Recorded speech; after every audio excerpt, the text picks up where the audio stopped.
ঢাকা বিশ্ববিদ্যালয়ের প্রাণকেন্দ্র টিএসসিতে এমন একটি স্থাপনা আছে যেখানে ইউরোপের প্রাচীন ইতিহাস এসে মিশে গেছে বাংলার মাটির সঙ্গে। একটি রহস্যময় গ্রিক সমাধি মন্দির। কেউ জানে না এখানে কাদের সমাধি রয়েছে, কেন একদল গ্রিক এসেছিল ঢাকায় এবং এখানেই থেমে গেল তাদের পথ। প্রাচীনকালে এই বাংলা প্রাকৃতিক সম্পদে পরিপূর্ণ ছিল, আর সে কারণে পৃথিবীর বিভিন্ন দেশ থেকে ব্যবসা বাণিজ্য করতে বণিকরা এখানে আসতেন।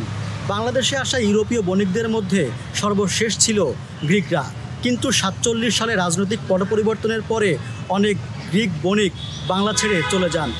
ঢাকায় অবস্থানকারী গ্রিক বণিকদের সর্বশেষ স্মৃতিচিহ্ন হিসেবে ঠায় দাঁড়িয়ে আছে তাদের সমাধি মন্দির।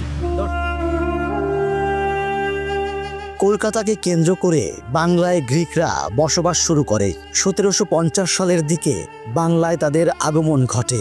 এর আগে ইংরেজ ও অন্যান্য ইউরোপীয় শক্তি এখানে ভালোভাবে আসন গিরে বসে। ব্যবসা বাণিজ্যের উদ্দেশ্যে এই অঞ্চলে আসা ইউরোপীয়দের মধ্যে গ্রিকরাই ছিল শেষ সংযোজন।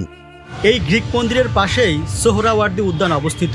জানা যায় সেখানে গ্রিকদের একটি সমাধিক্ষেত্র ছিল, কিন্তু অযত্ন আর অবহেলায় সেটি পরিত্যক্ত হয়ে যায়, যার খোঁজ এখন আর পাওয়া যায় না। তবে তখনকার সময়ে গ্রিকদের স্মৃতিরক্ষার্থে এই সমাধি মন্দিরটি তৈরি করা হয়েছিল। তখন এলাকার নাম ছিল সুজাতপুর। ইংরেজ ব্যবসায়ীদের চাপে ধীরে ধীরে বাংলা ছাড়তে শুরু করে। 1850 সালের দিকে তাদের আধিপত্য কমতে থাকে, ফলে সমাধিক্ষেত্রটি পরিত্যক্ত হয়ে পড়ে। কবরগুলো ছিল নোংরা। এলাকার লোকজন সমাধি ফলক আর ইটপাথর পর্যন্ত খুলে নিয়ে যেত। এমন অবস্থায় তৎকালীন বাংলার গভর্নর লর্ড কারমাইকেলের কাছে আর্জি করলেন, অন্তত কিছু সমাধি, দেহাবশেষ এবং সমাধি ফলক তুলে নিয়ে এসে একত্র করে একটি মন্দির স্থাপনের অনুমতি দেয়া হোক। সেই আবেদনের পরিপ্রেক্ষিতে ইংরেজ ও গ্রিকদের যৌথ প্রচেষ্টায় 1915 সালে তৈরি হয় টিএসসির এই সমাধি মন্দির। টিএসসির সবুজ গালিচার নিচেও শুয়ে আছেন গ্রিকরা। 1921 সালে ঢাকা বিশ্ববিদ্যালয় প্রতিষ্ঠিত হলে এই মন্দির ধীরে ধীরে ইতিহাসের অংশ হয়ে যায়।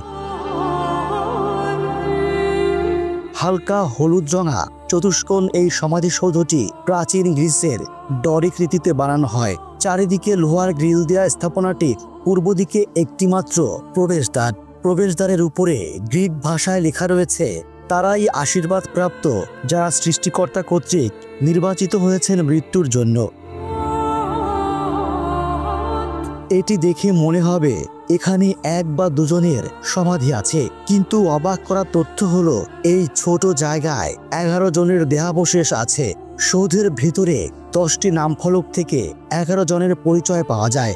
এই সৌধটি সবসময় তালা দেয়া থাকে, তাই ভিতরে ঢুকে সমাধি ফলক দেখানো সম্ভব হলো না। 1960-এর দশকে এটির অবস্থা নাজুক হয়ে পড়ে। এছাড়া 1971 সালের মুক্তিযুদ্ধের সময়ও এটি ক্ষতিগ্রস্ত হয়েছিল। এর সৌন্দর্য ও সৌকর্য নবায়ন হয়েছে 1997 সালে দিল্লির গ্রিক দূতাবাস ও ঢাকা বিশ্ববিদ্যালয়ের যৌথ উদ্যোগে।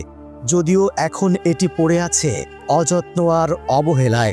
দেয়ালের রং উঠে গেছে, চুন খসে পড়েছে, চারপাশে জঙ্গলে ভরা, যেন দেখার কেউ নেই।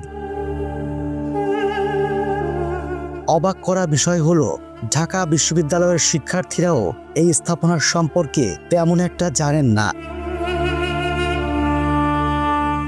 গ্রিক সমাধি মন্দিরটির উপর দিয়ে চলে গেছে মেট্রো রেলের লাইন, যা এটিকে আড়াল করে দিয়েছে। শুনেছি টিএসসি ভেঙে নতুন ভবন তৈরি করা হবে। তখন এই মন্দিরটি থাকবে কিনা সেটা নিয়ে আমি সন্দিহান। তবে মনে করি বাংলাদেশে গ্রিকদের এই স্মৃতিচিহ্ন টিকিয়ে রাখতে গ্রিক সরকারকেই এগিয়ে আসতে হবে, নতুবা একটা সময় মাটির নিচে মিশে যাবে এটি।